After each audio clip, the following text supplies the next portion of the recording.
How to activate your Chase Freedom credit card account. To activate your Chase Freedom credit card, you may follow up this process.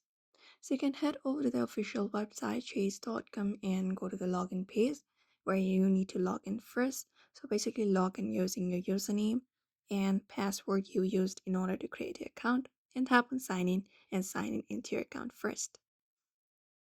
Now, once you are signed in, you will be finding a sticker on your new card, which may contain a secure website link. You may reach over there. And once you're in the website, you will have to follow a set of directions, which may include verifying your credit card number and security questions. So, answer the security questions to complete the activation, and that way you can activate your card or you can call the number on your card. So, find the customer service or activation number on the sticker on front of your card, and you can dial the number provided. You can listen to the automated voice operator and follow the on-screen instructions, and you may need to enter up your credit card number or other personal information.